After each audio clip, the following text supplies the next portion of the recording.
Sarah Martinez had always been the kind of person who kept her promises. Growing up in a small town in Texas, she learned early that your word was everything. When she joined the army at 19, that belief only grew stronger, but nothing had prepared her for the promise she would have to keep in the mountains of Afghanistan. It was October 2018 when Sarah first met Lieutenant Emily Chen at Forward Operating Base Chapman. Emily was an intelligence officer, quiet and thoughtful, with dark hair always pulled back in a perfect bun and eyes that seemed to notice everything. Sarah was a communications specialist, responsible for keeping the base connected to the outside world. They were both far from home, both trying to do their jobs in a place where danger lurked around every corner. Their friendship started over terrible coffee in the mess hall.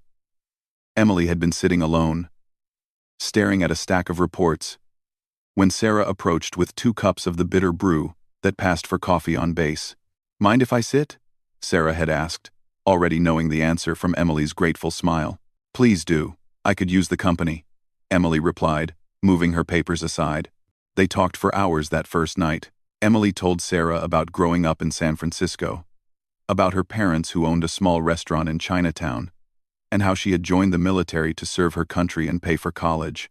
Sarah shared stories about her family's ranch, about riding horses before she could properly walk, and how she had always dreamed of seeing the world beyond the Texas plains. Over the following weeks, their friendship deepened. They discovered they both loved old movies, especially the black and white ones from the 1940 seconds. They would watch them together on Emily's laptop when they had downtime, sharing headphones and quietly commenting on the dialogue.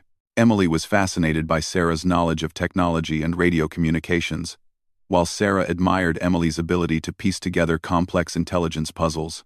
The base was located in Kunar Province, a mountainous region near the Pakistani border, known for its rugged terrain and active Taliban presence. Their unit was part of a larger operation to establish security and gather intelligence about enemy movements in the area. It was dangerous work, but both women had volunteered for the assignment, knowing the risks.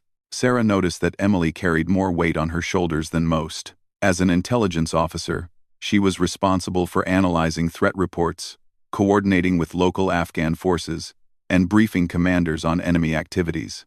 The pressure was constant, and Sarah often found her friend working late into the night, poring over maps and intercepted communications.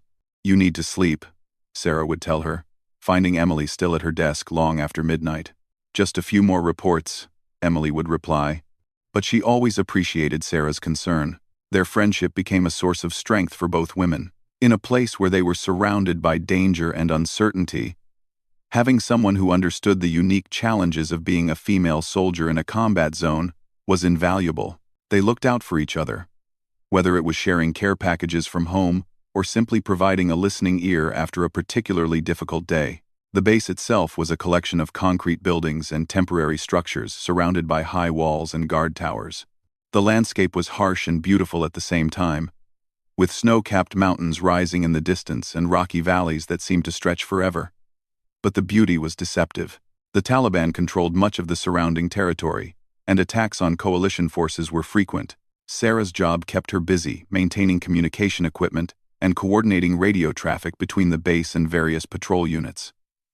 She became known for her ability to stay calm under pressure, especially during emergency situations when clear communication could mean the difference between life and death. Her technical skills were exceptional, and she had modified several pieces of equipment to work better in the harsh mountain environment.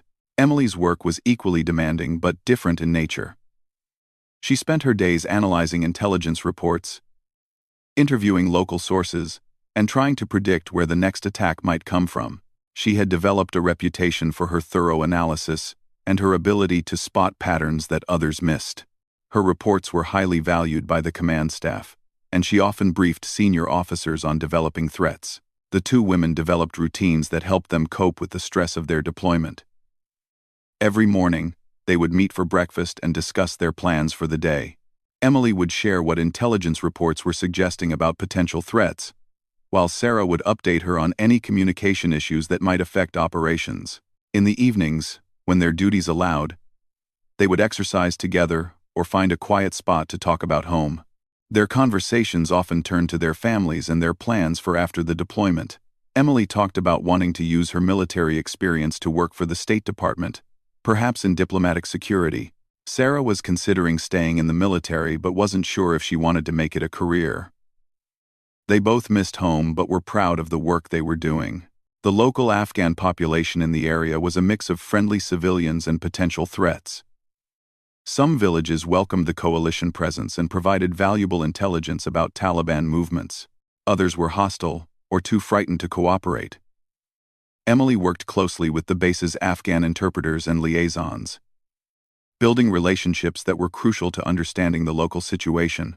One of Emily's most valuable contacts was an Afghan police commander named Rashid, who controlled security for several villages in the valley. He was in his 50s, with a gray beard and weathered face that spoke of years of conflict. Despite the danger to himself and his family, Rashid regularly provided intelligence about Taliban activities. Emily had developed a strong working relationship with him, and his information had helped prevent several attacks on coalition forces. Sarah admired Emily's ability to work with the local population. She watched her friend conduct interviews with village elders, patiently listening to their concerns and building trust through careful attention to cultural customs. Emily had learned basic Pashto and always showed respect for local traditions, which helped her gather information that other officers might miss. The work was not without its dangers. The base came under attack regularly, usually in the form of rocket strikes or small arms fire from the surrounding hills. Both women had experienced their share of close calls, diving for cover when incoming rounds whistled overhead or when the alarm sounded for incoming rockets. They had learned to sleep through the sound of distant gunfire and to quickly assess whether an explosion was close enough to require immediate action. During one particularly intense attack in early November, the base's communication systems were damaged by a rocket strike. Sarah worked for 18 hours straight to restore full connectivity, crawling through damaged buildings and splicing cables, while the sound of gunfire echoed in the distance. Emily stayed with her, providing security and assistance, even though it wasn't part of her duties. "I'm not leaving you to do this alone," Emily had said when Sarah suggested she return to the safety of the bunker. That incident strengthened their bond even further. They both understood that they could depend on each other completely, no matter what the situation demanded. As November progressed, intelligence reports began to suggest that the Taliban was planning a major operation in their area. Emily's analysis indicated that enemy forces were moving fighters and weapons into position for what might be a significant attack on coalition positions. The threat was serious enough that the base commander increased security measures and restricted patrol activities. Emily worked around the clock to gather more information about the planned attack. She coordinated with other bases in the region, analyzed intercepted communications, and met with local sources who might have additional intelligence. The pressure was enormous, as the lives of everyone on the base could depend on her ability to predict when and where the attack would come. Sarah supported her friend however she could, ensuring that Emily's communications equipment was working perfectly and helping her coordinate with intelligence analysts at other locations. She could see the stress taking its toll on Emily, who was sleeping only a few hours each night and barely eating. "You're pushing yourself too hard," Sarah warned her during one of their brief conversations.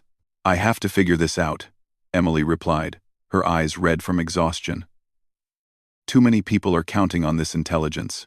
The breakthrough came on November 15th, when one of Emily's Afghan sources reported that Taliban forces were gathering in a valley about 20 kilometers from the base. The source, a village elder who had been secretly providing information for months, had risked his life to travel to the base with the intelligence. Emily debriefed him personally, carefully documenting every detail of his report. The intelligence indicated that the Taliban was planning to attack a smaller outpost in the mountains, hoping to overrun it and capture American prisoners. The attack was scheduled for November 20th, giving coalition forces just enough time to reinforce the outpost or evacuate it if necessary. Emily's report went straight to the regional command center, where senior officers began planning their response.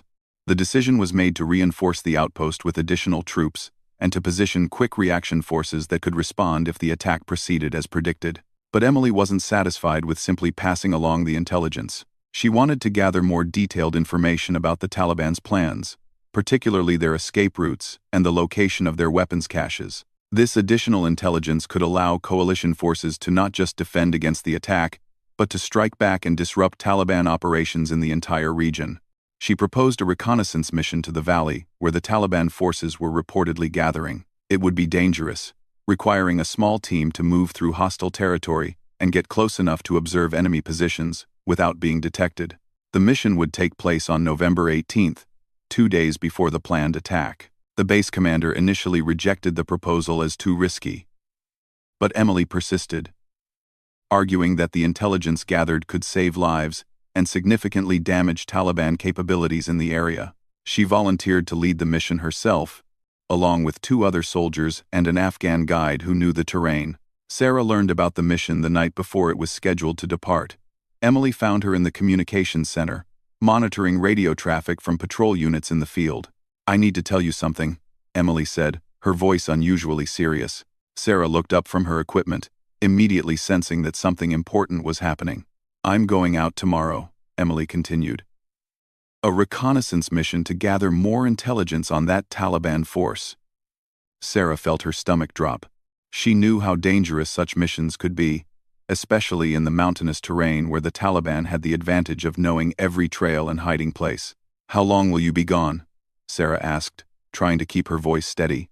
3 days, maybe 4, if we need extra time to get good intelligence," Emily replied. They talked for another hour, with Emily explaining the importance of the mission and Sarah expressing her concerns about the risks involved. Finally, as Emily prepared to leave, she made an unusual request. "Sarah, I need you to promise me something," she said, her voice quieter than usual. "What? If something happens to me out there? If the mission goes wrong, and I don't make it back, I need you to contact my parents. Tell them how much I love them, and that I was doing important work here. Don't let them think I died for nothing." Sarah felt tears welling up in her eyes, but she forced herself to remain calm. "Nothing's going to happen to you. You're too smart and too careful. Promise me," Emily insisted. "I promise," Sarah said, though the words felt heavy in her throat. "But I'm also promising that you're coming back safely." Emily smiled for the first time in days. "I'm planning on it. We still have half a season of those old movies to watch." The next morning, November 18th, Sarah watched from the communications center as Emily's team departed the base in an unmarked vehicle. They were dressed as Afghan civilians and carried minimal equipment to avoid detection. The plan was for them to travel to a position overlooking the valley, observe Taliban activities for 24 hours, and return with detailed intelligence. For the first day, everything went according to plan. Emily's team reached their observation point without incident and began gathering intelligence on enemy positions. Sarah monitored their radio check-ins, relieved to hear Emily's voice every few hours reporting that the mission was proceeding normally. But on the second day, the radio went silent. Sarah waited for the scheduled check-in time, then waited another hour, then another. No word from Emily's team. She contacted the base commander, who authorized her to attempt direct contact with the reconnaissance team. "Raven team, this is base. Please respond," Sarah called over the radio, using Emily's team's call sign. Silence. She tried again every 15 minutes for the next 3 hours. Nothing. As evening approached on November 19th, a quick reaction force was dispatched to search for Emily's team. Sarah volunteered to accompany them, but the commander refused, saying her communication skills were needed at the base. She spent the night in the communications center, monitoring radio traffic from the search teams and coordinating with other bases in the region. Every few minutes, she would call Emily's team, hoping against hope for a response. At dawn on November 20th, the search teams returned with devastating news. They had found the observation point where Emily's team had been positioned. There were signs of a struggle and blood on the ground, but no bodies. The team's equipment was gone, and there were footprints leading away from the position toward the Pakistani border. The base commander called Sarah to his office to deliver the news personally. "We believe Lieutenant Chen's team was captured by Taliban forces," he said, his voice grim. "We're doing everything we can to locate them and determine their status." Sarah felt the world spinning around her.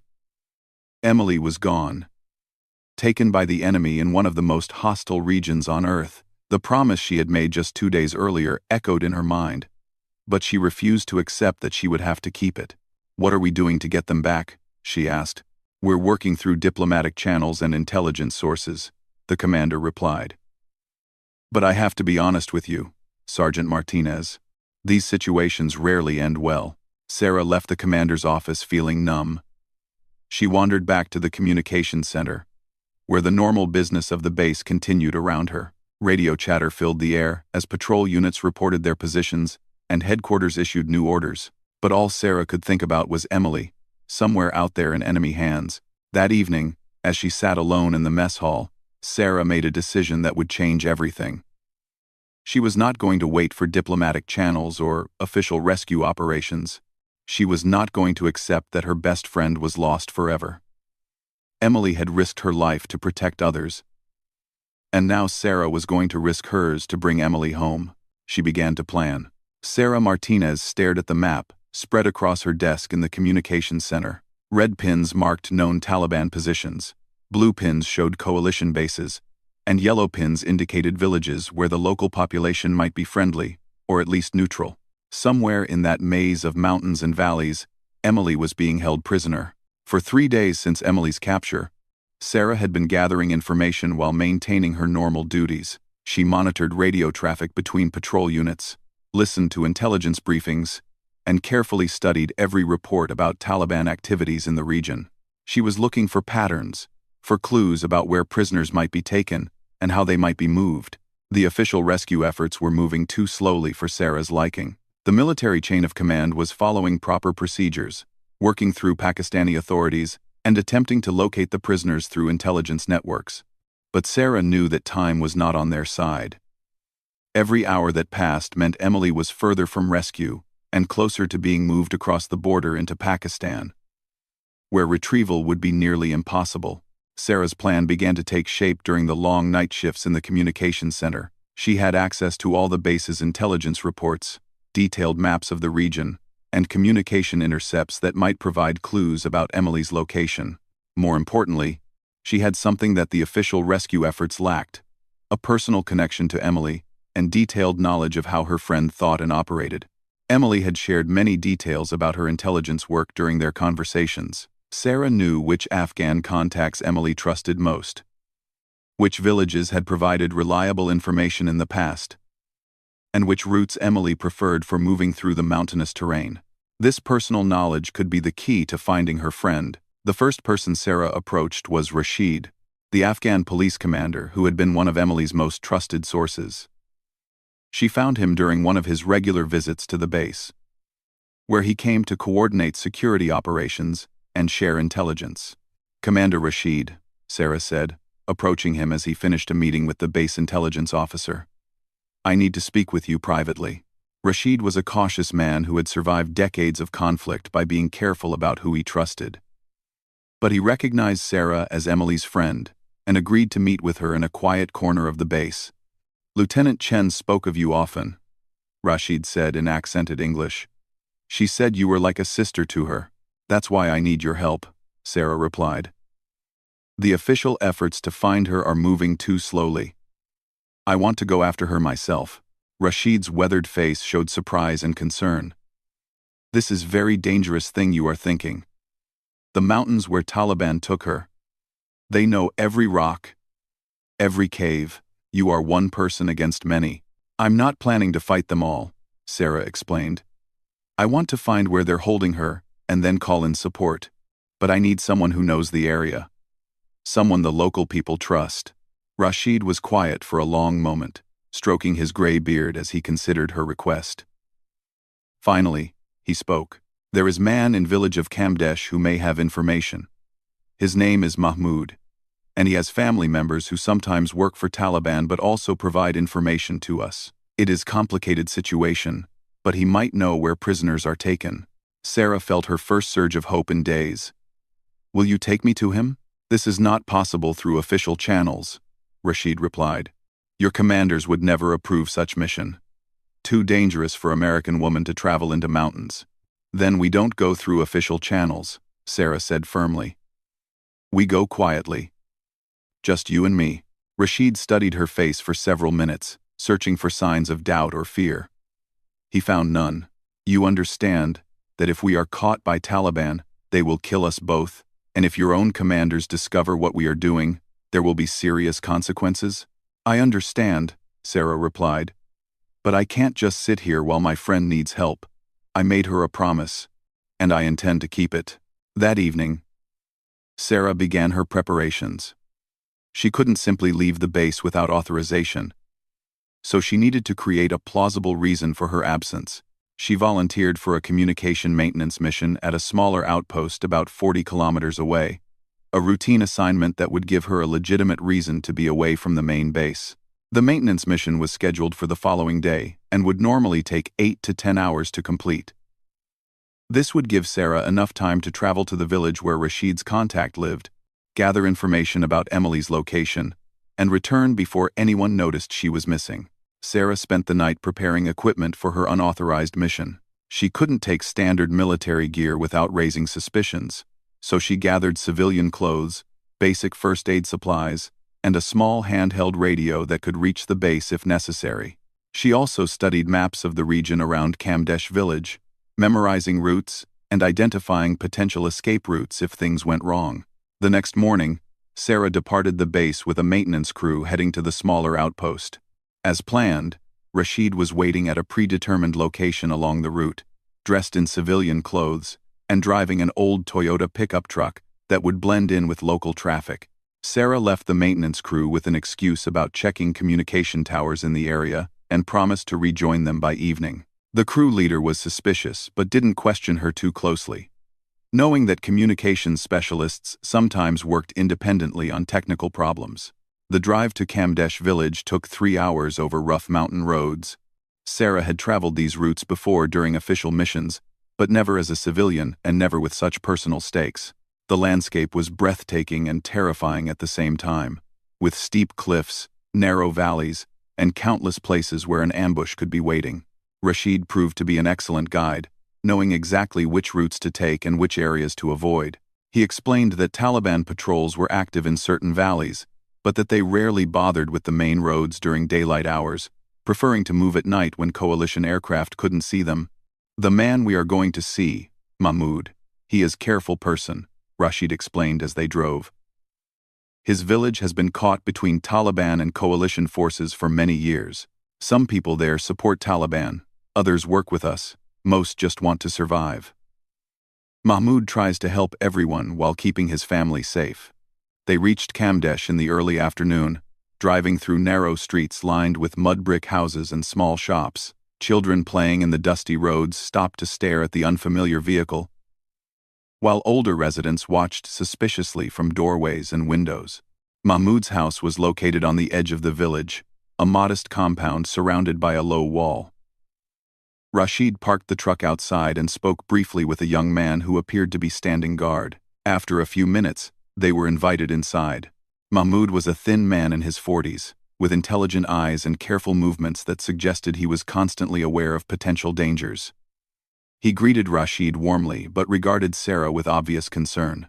"Commander Rashid tells me you are friend of the American intelligence officer who was captured," Mahmoud said in English. That was better than Sarah had expected. "Yes," Sarah replied. "Lieutenant Chen. She was taken 3 days ago while conducting a reconnaissance mission." Mahmoud nodded slowly. "I have heard about this.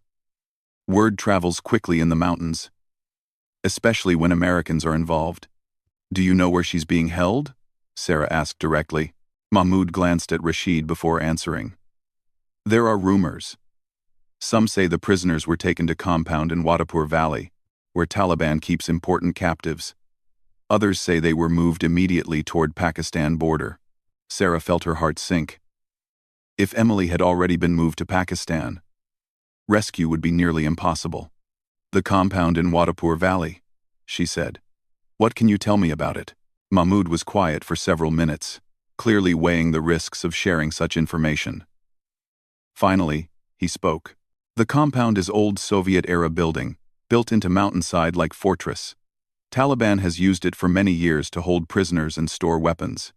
It is very well defended, with guards and observation posts on surrounding hills. How far from here? Sarah asked.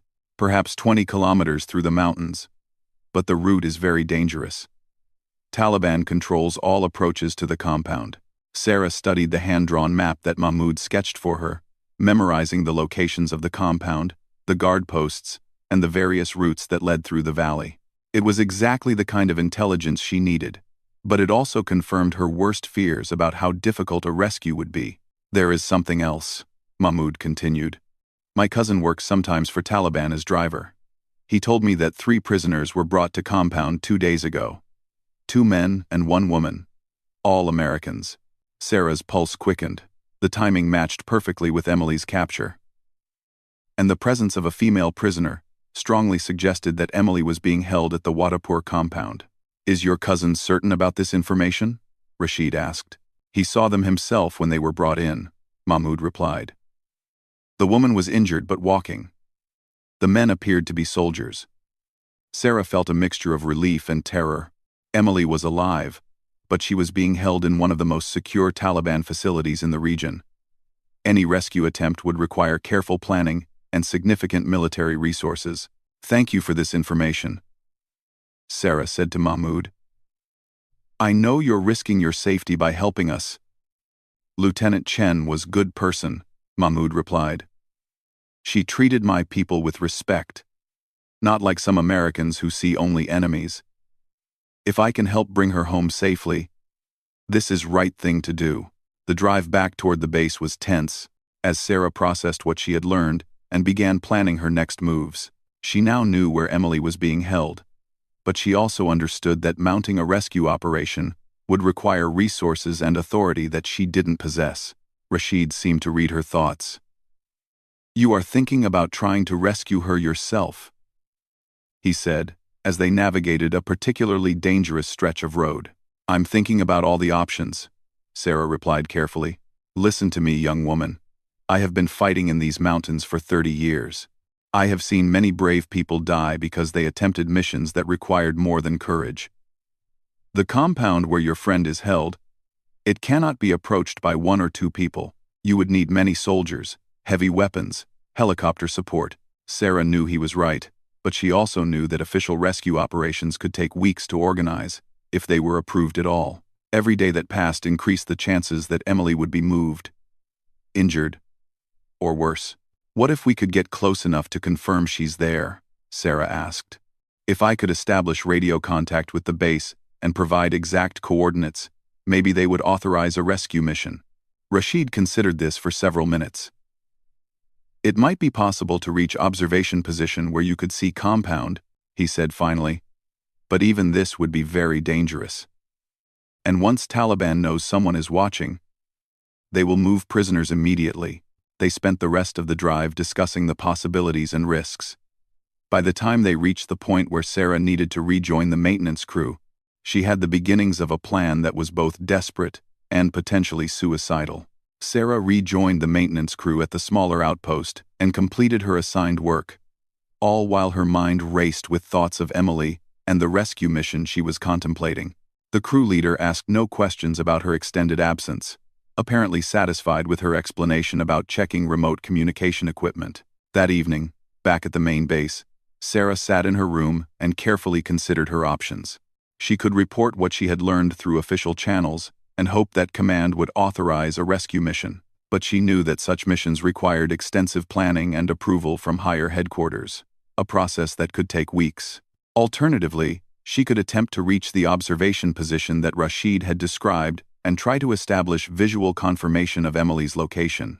If she could provide real-time intelligence about the compound's defenses and confirm that American prisoners were being held there, command might be more willing to authorize immediate action.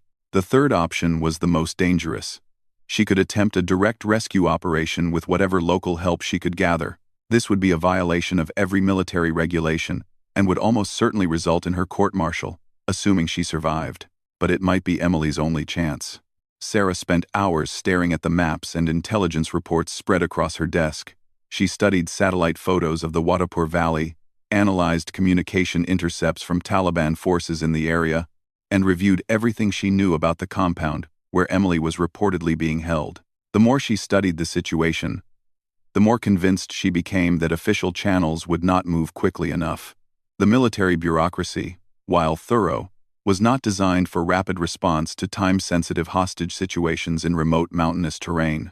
By the time a proper rescue mission was organized and approved, Emily could be dead or moved beyond reach. At 3 a.m., Sarah made her decision. She would return to the valley with Rashid and attempt to reach an observation position near the compound.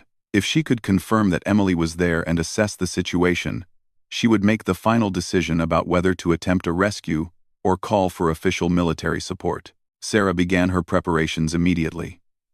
She gathered civilian clothes, basic medical supplies, her personal weapon, and communication equipment that could reach the base, if necessary. She also wrote a letter explaining her actions and her motivations, which she sealed and left in her room in case she didn't return. The letter was addressed to her commanding officer and read simply, "Sir, I have gone to attempt the rescue of Lieutenant Chen and her team. I know this violates orders and regulations, but I could not stand by while my friend remains in enemy hands. If I do not return, please tell my family that I died, trying to keep a promise to a fellow soldier. Sergeant Sarah Martinez." At dawn, Sarah contacted Rashid using a secure communication channel they had established. She explained her decision and asked if he was willing to help with what amounted to a suicide mission. "You are determined to do this thing," Rashid said, his voice crackling over the radio. "Yes," Sarah replied simply. There was a long pause before Rashid responded. "Then we will do it together. Meet me at the same location as yesterday." "And Sarah, bring extra ammunition." Sarah felt a chill run down her spine at his words, but also a surge of gratitude for his willingness to help. She gathered her equipment and prepared to leave the base for what might be the last time.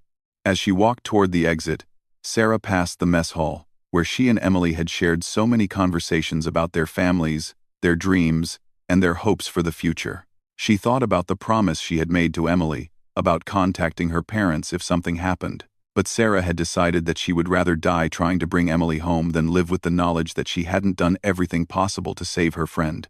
The sun was rising over the mountains as Sarah left the base, walking away from safety and toward a mission that would test everything she believed about courage, friendship, and the promises we make to those we love. The mountain trail was steeper than Sarah had expected.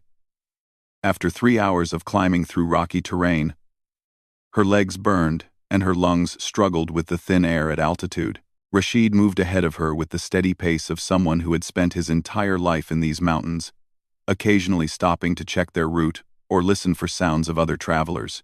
They had left the truck hidden in a grove of trees near a shepherd's path and continued on foot toward the ridge that overlooked the Wadapur Valley. Sarah carried a pack with water, ammunition, and her communication equipment, while Rashid had brought additional weapons and his knowledge of the local terrain. "We are close now," Rashid whispered as they crested a particularly steep section of the trail. "The compound is perhaps 1 kilometer ahead, but we must be very careful. Taliban has many eyes in these hills." Sarah could see the valley spreading out below them, a narrow depression between towering peaks that created natural barriers on all sides. The old Soviet compound was visible as a gray smudge against the mountainside, exactly where Mahmud had indicated it would be. Even from this distance, she could see that it was heavily fortified, with guard towers and observation posts scattered around the approaches. They spent the next hour moving carefully along the ridge, using rocks and sparse vegetation for concealment as they searched for a position that would give them a clear view of the compound without exposing them to Taliban sentries. Finally, they found a cluster of boulders that provided both cover and a good line of sight to their target. Sarah pulled out her binoculars and studied the compound in detail. The main building was 3 stories high, built into the cliff face, with only one apparent entrance. Guard towers were positioned at each corner of the defensive perimeter, and she could see at least 8 men moving around the compound. More concerning, there appeared to be heavy weapons positions, including what looked like mortars and machine guns. "It's a fortress," Sarah whispered to Rashid. "Yes," he replied grimly. "Taliban has spent many years making this place strong. Any attack would require many soldiers and much firepower." Sarah continued her observation, making notes about guard positions, patrol patterns, and potential weak points in the compound's defenses. After 2 hours, she had identified what appeared to be the prisoner's location, a small building attached to the main structure, with bars on the windows and extra guards posted nearby. "There," she said quietly, pointing to the building. "That has to be where they're holding Emily and the others." Rashid studied the building through his own binoculars. "It is possible," he agreed. "But we cannot be certain without getting much closer." As if in response to his words, 3 figures emerged from the prisoner's building, escorted by armed guards. Even at this distance, Sarah could see that one of the figures was smaller than the others and moved differently. Her heart raced as she focused her binoculars on the group. It was Emily. Sarah was certain of it. Her friend was alive, walking under her own power, but clearly under guard. The sight filled Sarah with both relief and determination. Emily was there, less than a kilometer away, and Sarah was going to find a way to bring her home. "I can see her," Sarah whispered to Rashid. "It's definitely Emily." Rashid nodded, but his expression remained grim. "Now we know where she is. Question is what we can do about it." Sarah spent the rest of the afternoon studying the compound and developing a plan. The direct approach was obviously impossible. The Taliban had too many fighters and too many defensive positions, but she had noticed something during her observations that might provide an opportunity. The compound's water supply came from a spring located about 200 meters uphill from the main building. A narrow trail connected the spring to the compound, and guards used this trail several times each day to carry water containers back and forth. If she could position herself along this trail, she might be able to intercept one of the water details and create enough confusion to approach the prisoner's building. It was a desperate plan with almost no chance of success, but Sarah couldn't think of any alternatives. The official rescue mission could take weeks to organize, and there was no guarantee that command would even approve it. Emily needed help now, and Sarah was the only person in position to provide it. As evening approached, Sarah made her final decision. She would wait until nightfall, and then attempt to infiltrate the compound during the early morning hours, when the guards would be least alert. She would try to reach the prisoner's building, confirm Emily's location, and then either attempt an immediate rescue or call in precise coordinates for an official military strike. "This is not good plan," Rashid said when she explained her intentions. "Too many things can go wrong." "I know," Sarah replied, "but I can't leave her there." "If it were your daughter or sister, wouldn't you do the same thing?" Rashid was quiet for several minutes, watching the compound through his binoculars. Finally, he sighed deeply. "My daughter is same age as you," he said. "If she were captured, I would try anything to bring her home, even foolish things. Then you understand why I have to do this." "I understand," Rashid replied. "And I will help you. But we do this correctly, with proper planning and preparation. If we are going to risk our lives, we should at least give ourselves chance to succeed." They spent the next several hours refining Sarah's plan. Rashid's knowledge of Taliban tactics and his experience with small unit operations proved invaluable as they identified potential problems and developed solutions.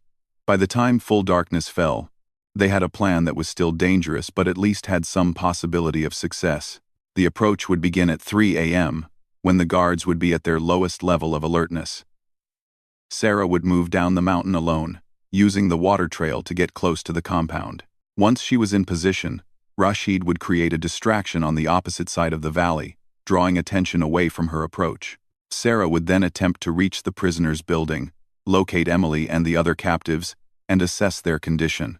If they appeared to be in immediate danger, or if the opportunity presented itself, she would attempt a rescue. Otherwise, she would withdraw and call in an official military strike, using the precise coordinates she had gathered.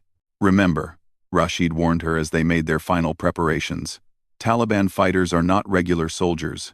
They know these mountains better than anyone, and they will fight very hard to keep their prisoners.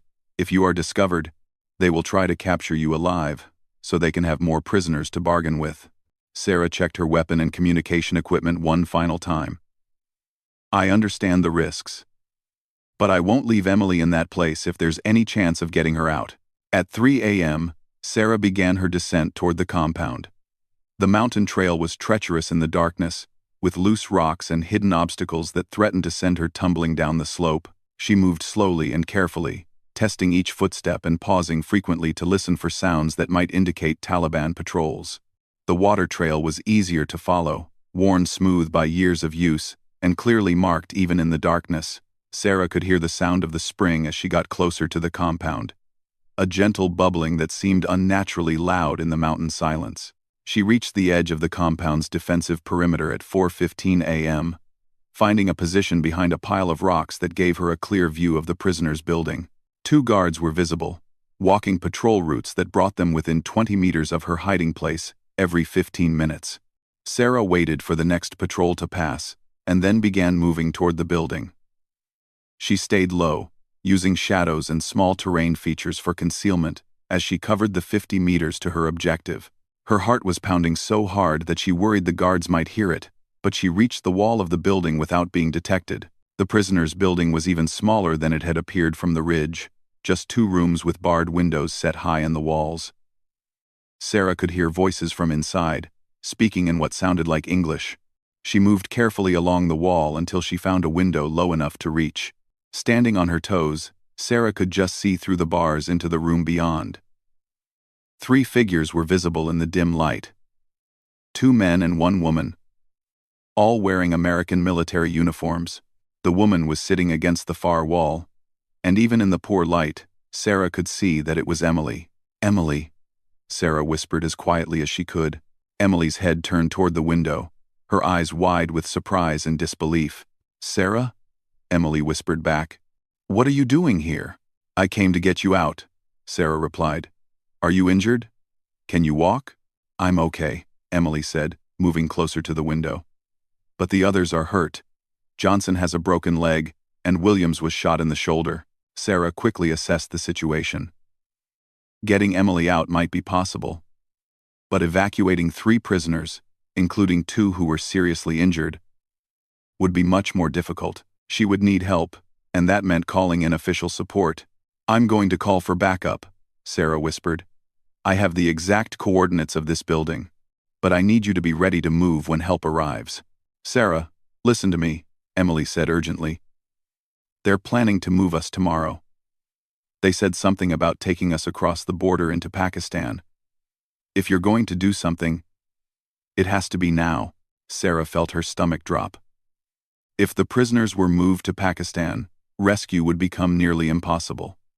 She had to act immediately, even if it meant abandoning her plan to wait for official support. "Okay," she whispered. "I'm going to try to get you out right now, but I need you to be ready to run." Sarah examined the window more carefully. The bars were old and appeared to be set in crumbling mortar. With the right tools, she might be able to remove them, but she didn't have tools, and she didn't have time. As she tried to think of alternatives, Sarah heard footsteps approaching. She pressed herself against the wall just as 2 Taliban guards rounded the corner of the building, talking quietly in Pashto. They walked past without noticing her, but the near miss reminded her of how exposed her position was. She needed a new plan, and she needed it quickly. Looking around the compound, Sarah noticed something she had missed during her earlier observations. There was a guard post built on top of the prisoners' building, accessed by an external ladder. If she could reach that ladder, she might be able to get onto the roof and find another way into the building. Sarah waited for the next patrol to pass, and then sprinted across the open ground to the base of the ladder. She began climbing as quickly and quietly as possible, trying to reach the roof before the guards completed their circuit and returned. The guard post was unoccupied, apparently used only during daylight hours. Sarah found herself on a flat roof with a clear view of the entire compound. More importantly, she discovered that there was a skylight built into the roof directly above the prisoner's room. Working quickly, Sarah used her combat knife to pry at the edges of the skylight. The frame was old and weathered, and after several minutes of careful work, she managed to loosen it enough to create an opening large enough for a person to fit through. "Emily," she whispered through the opening. "Look up." Emily's face appeared below, looking up at the skylight with amazement. "Can you climb up here?" Sarah asked. "I think so," Emily replied. "But what about Johnson and Williams?"